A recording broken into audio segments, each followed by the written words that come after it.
I was in Seagrape, 8 Mile Rock during Hurricane Dorian, and my relationship with Team Seagrape is that I'm the accountant.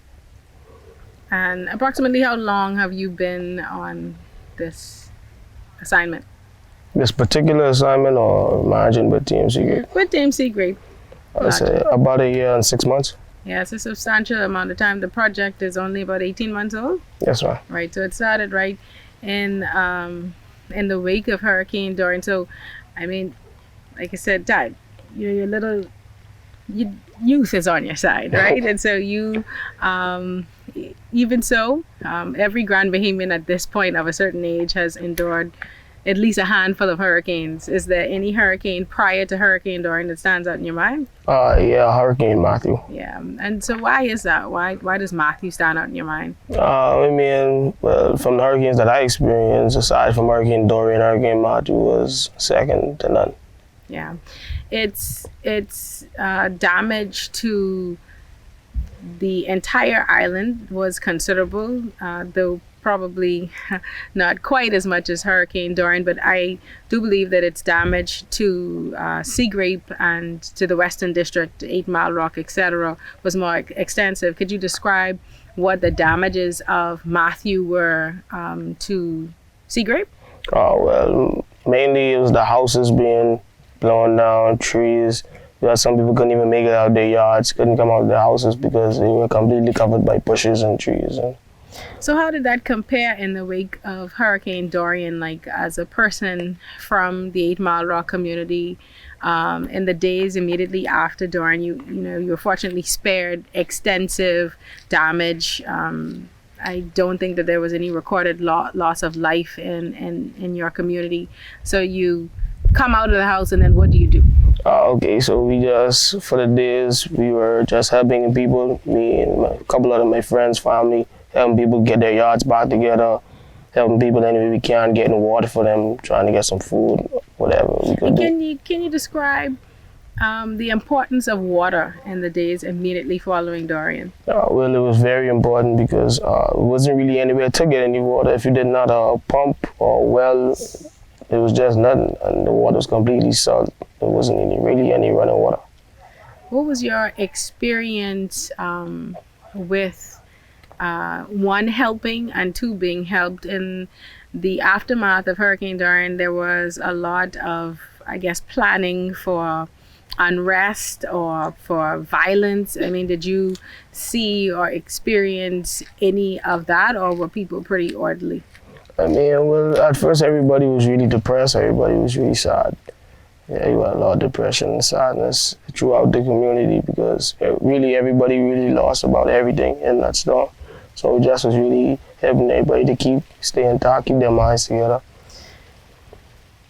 And the motivation to help, did that in part come from having experienced so much loss in your community during Matthew? No, it's just really the person that I really am. Ah, great person. So your relationship to this project, how did they even come to be a Team Seagrape? I mean, I know there's a Seagrape, but what exactly is Team Seagrape? How did that come about? Well, Team Seagrape was really an organization brought up for about really a couple of years ago. It was around really long, but when I came aboard, our team came in around sometime in October, right after Dorian, and then we just searched for some guys.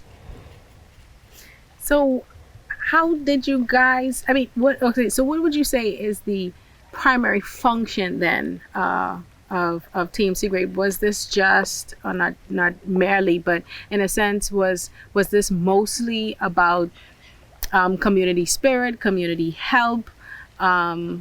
Like, at your core, what is the mission of the group? The mission of the group to help anybody in any way we can, try to provide for the community in the best way that we see fit.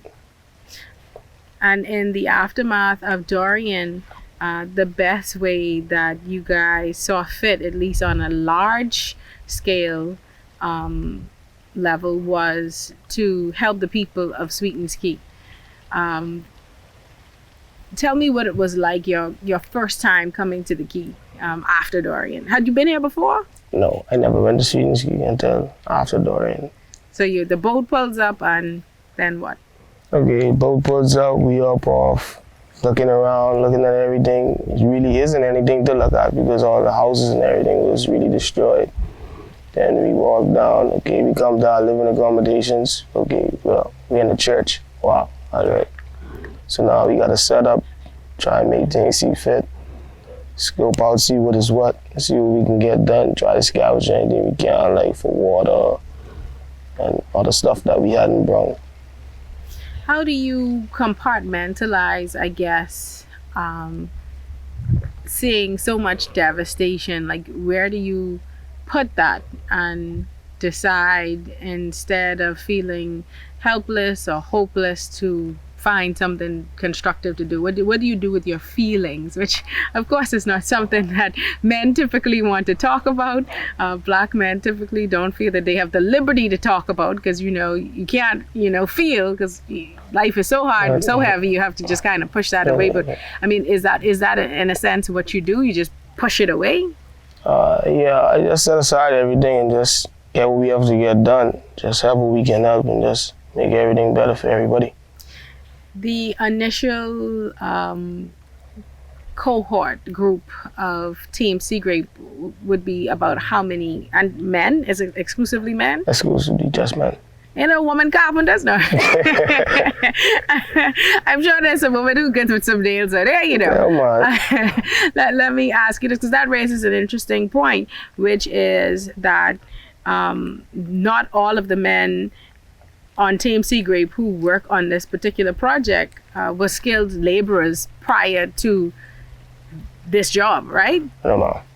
So these men represent what kinds of fields? Like, what did they do prior to coming to this job? Well, some of the guys were we didn't have a job. We didn't have a job. We just were in the hood, day by day, trying to make something happen. Hop on this side job here, side job there. Some guys were working at the container port, shipyard. But they saw that helping out Sweet and Ski with this big project was more important than just sitting around home.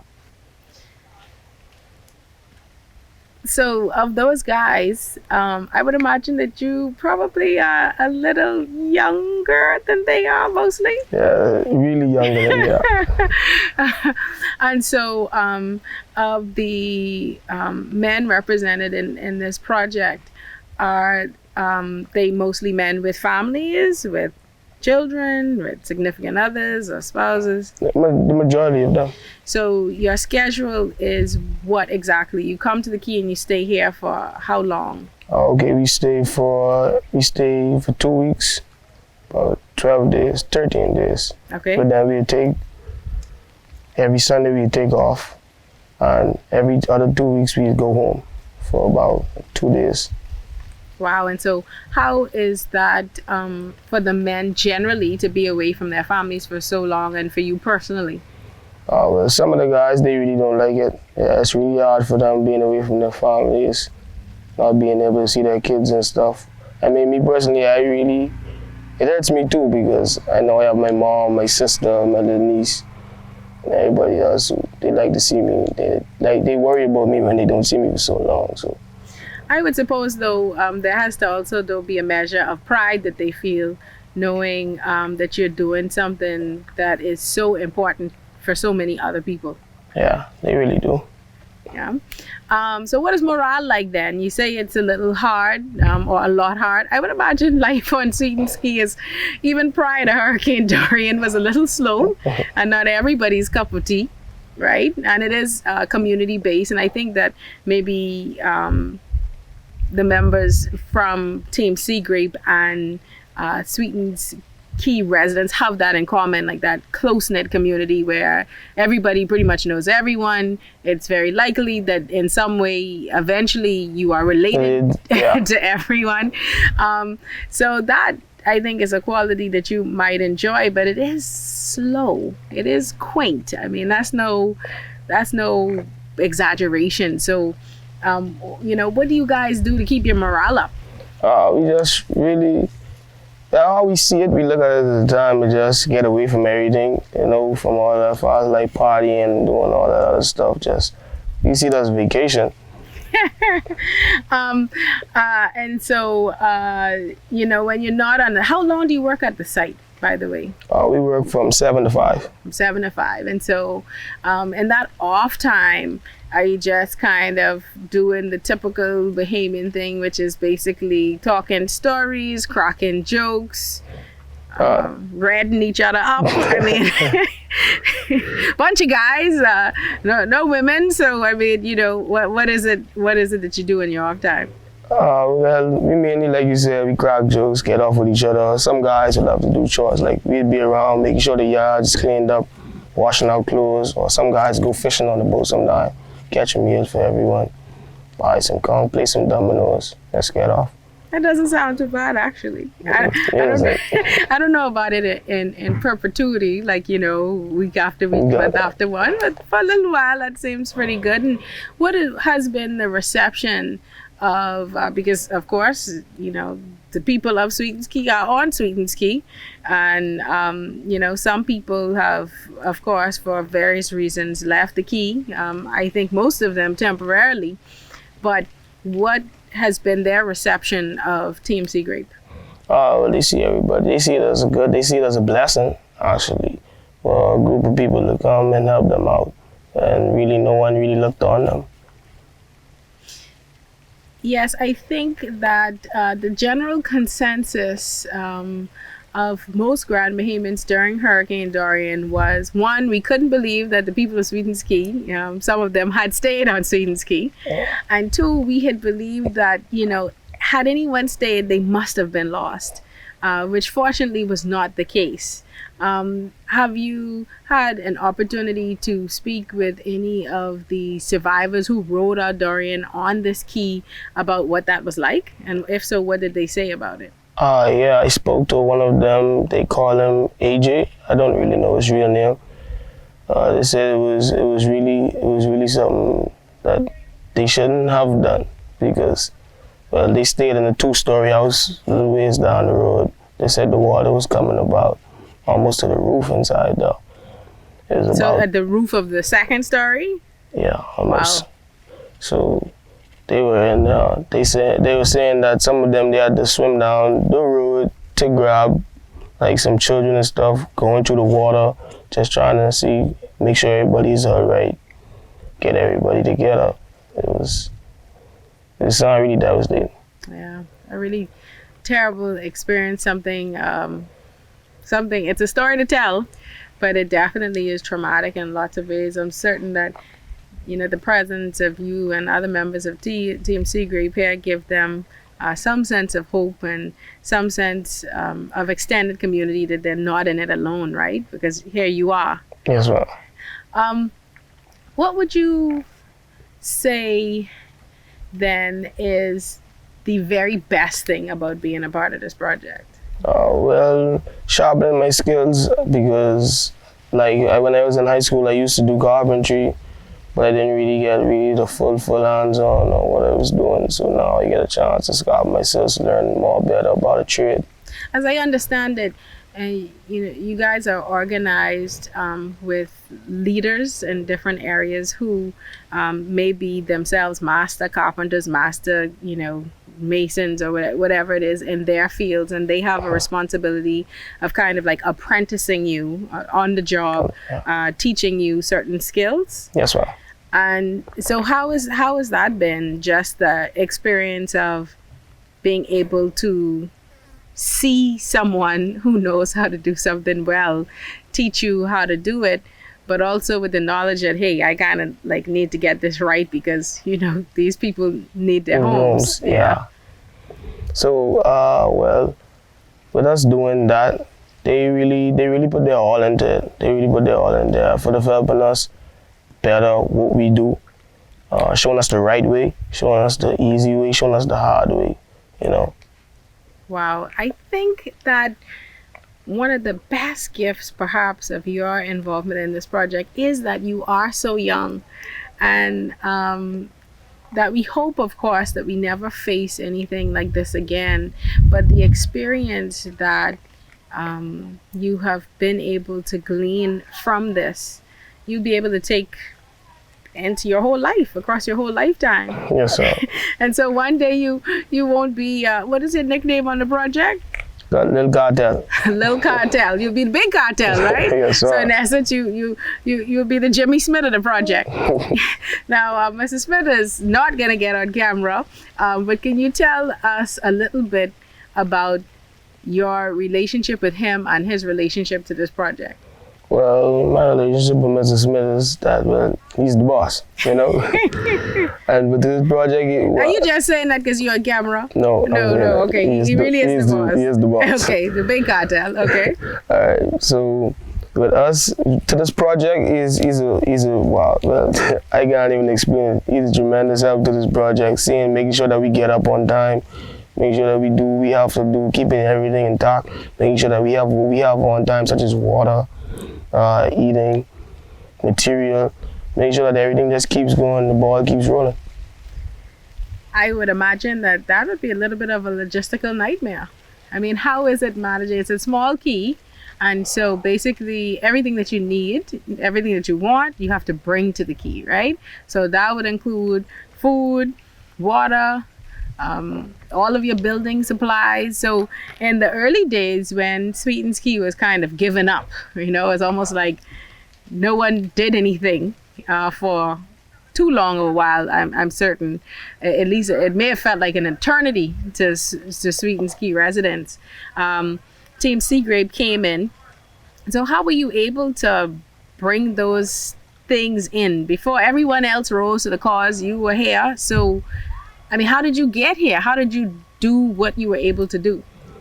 So we had everything was really brought in by a barge. We had a big barge, we had a barge. We had to bring everything up in 40-foot containers, offload them from the containers onto the boats in a timely fashion, making sure that, because we know that, okay, you only have this much time to play with sunlight, so just getting everything in. Day by day, getting the most we could do, day by day in. Every day. This is it brings up an interesting point. So, who does the cooking? Well, actually, it was me. I was. You were the cook. Yeah, I was for about 3 weeks. You were. 3 weeks. And so, what kinds of stuff were you cooking, William? Oh, well, typical Bahamian food. Fire engine. That sounds curry. Good. That sounds good. Big macaroni, stuff like that. Bacon macaroni. Oh man, you're a man of many talents. You're the accountant, you're the foreman, you're the junior project manager, you're the cook. I mean, what is it that you do not do? Is there anything that you do not do? No, I try to get my hands on in everything, a little bit of everything. Yeah, I think that Jimmy Smith alluded to that, and I think that you have kind of been able to grow to bloom and grow in this experience, but that must really come from your willingness to be a part of the project, right? Yes, sir. Do you feel good about it? Yes, I do. Seeing that I'm helping people, seeing the smiles that they're bringing, the smiles to their faces, getting them back in their homes, it's a really good feeling. I would imagine so. And so can you tell us a little bit about the nature of the construction of the homes? What are they like? Are they raised from the ground? How are they principally made? I think that the structure looks to be something like what Americans of the South would call a shotgun house, which essentially is that it's not wide. It's longer than it is wide, right? And so yeah. the build is front to the back of the property. Can you tell us a little bit about that? Okay, so in building the houses, first you have like the backhoe to come in, take the holes for it.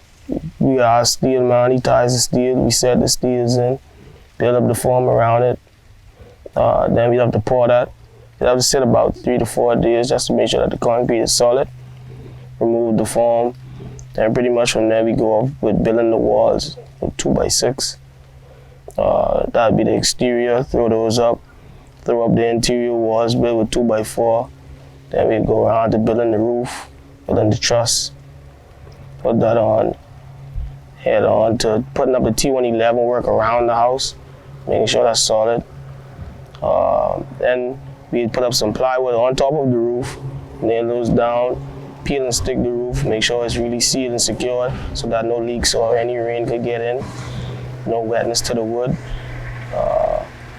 Also with the T111 work, we'd have to wrap it just to make sure that in the event that there's any rain, that no moisture can get inside to cause the wood to bend, because it would bend and warp up on you, even though it's still on the house. Yeah, that's really much the basic about it. That's a lot, and that's rather impressive, the way in which you can recite it with such ease. I mean, I don't really know construction lingo, but that sounds very involved, Yeah. and as though it involves people who, if they began this project with very little skilled labor knowledge, they must have come a great distance in a really short period of time. So that's really, really impressive. The homes, are they typically one bedroom? I mean, what is, in terms of the inside of them, what are the accommodations like? Well, the accommodations inside the house, all the houses are 2 bedrooms, 1 bathroom, 1 kitchen. You have your living room. Yeah.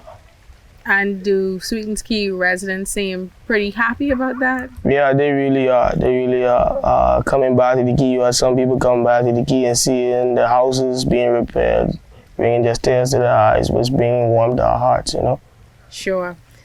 One of the things, in addition to wanting to do the project, of course, the project needs to be done right. I mean, hurricane seasons come every year, Yeah. and one of the ways in which Bahamians are attempting to combat that is to raise their homes. So these homes seem to be raised, and how does that help them to withstand the force of wind or of water from a hurricane? Well, yes, one that the houses are raised on stilts. It's being because, well, mainly the water can rush under them as opposed to hitting the house direct and getting straight into the house, you know? Yeah, I think that perhaps that should be not just the wave of Bahamian construction in the future, but the wave of Bahamian construction in the present, right? Yes, if they are to withstand the forces of hurricanes. It seemed just last week the weather was so bad that felt like a small hurricane. And I mean, we can kind of laugh about it now and smile about it, but so many people have so much trauma associated now with this challenging weather, the nature of the climate and of climate change, and of weather conditions. Have you seen or heard of any experiences where people are having difficulty, for lack of better words, weathering the type of weather that prior to Dorian, they may not have even really considered to be a challenge, other than, I was raining and I didn't, it was raining, I didn't want to get wet running in and out of my car or in and out of my house. Do you have a sense that, it's difficult for people now, that rain is difficult for people? Well, I would say on this key, it plays a major part because majority of people are still inside tents, so having those weather conditions out here, and out here really the weather can switch at any minute. 1 minute you will see it's just hot, the next minute just super windy, raining, on and off. So yeah, how many people would you say are still in tents? Approximately, I'd say about 20 people. That's a lot of people. Yeah. I don't think that the rest of the world, the rest of the Bahamas, and even some of just neighboring Grand Bahama have a full awareness that there are still people who live in tents.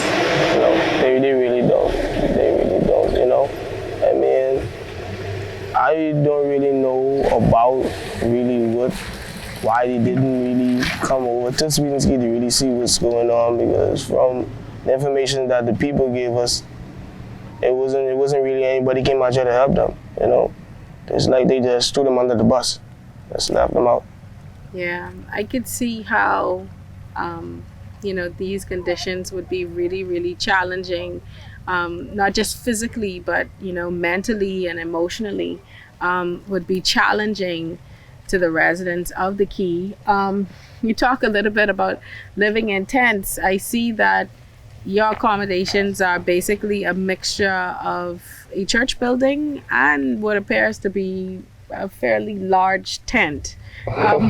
What is the nature of like how you live? Do you live between these two structures, or what is each used for? Okay, so the church is really where we just sleep. That's strictly just sleeping. You only sleep inside the church, but we have smaller tents set up inside the church. They consist of 2 people in each tent. And the larger tent is really for, the front part is for the kitchen. And then the back section is really blocked off and used for our bathrooms, our stores, our showers. Well, then that's really roughing it out, man. Real island life. real island life. This is not like the commercial, like islands of the Bahamas. This is real life. But I do think that it's really important that people have a sense of what it is that you are experiencing, what it is you're enduring, and why it is you're doing this. I know that, for you and perhaps the rest of your team, it just feels like not just second nature, but first nature. Like, everyone who knows what you're doing and why you're doing it, and perhaps a little bit about the nature of how you do it. But there are a lot of people that don't have any clue about what y'all are doing here. Do you know that? Yes, ma'am. I can believe so. Yeah. And so we really appreciate your time and your willingness to talk about the project. Some of your other crewmen are camera shy, should we say? Yes, ma'am. so you get all the shine. Given all that you've done here, what is your hope for Sweetens Key and the people of Sweetens Key? Well, I'd say my hope for Sweetens Key is that we can bring it back and bring everybody back to a sense of normalcy, and just seeing the smiles on their faces, getting back home, seeing that everything is back up and running, they have somewhere they can really be back home with their families. And as a Grand Bahamian, what's your hope for Grand Bahama? It's been a couple tough years. Some people would say tough decades in terms of the economy. But what is your hope, particularly for young people and young men like you? Well, I say my hope for them is that everybody can really much put their differences aside, get up and get it. That's really one of our mottos for the morning. Get up and get it. Get up, get active, help out, do whatever they can do to better the island for generations and more years to come. I know it doesn't seem like this, but in 10 years from now or 20 years from now, you're going to look at this video and be like, wow, I was really young. What do you hope for William in 10 years or 20 years when you look back at this video? I don't know. It seems like you have extraordinary work ethic, extraordinary leadership skills. I mean, should I be looking for you as the owner, proprietor, your own contracting company, or the owner of a large hotel property, or something else altogether? Should I be looking for you as an administrator, or as, a not so, I guess, I was going to say dreaded, but I thought that's not a good word. But let's just say, or a member of parliament, someone in politics, like, based on this experience, what do you think is next for you? Well, after this, I'm really looking at getting more of the law firm area, being a lawyer, fighting criminal justice.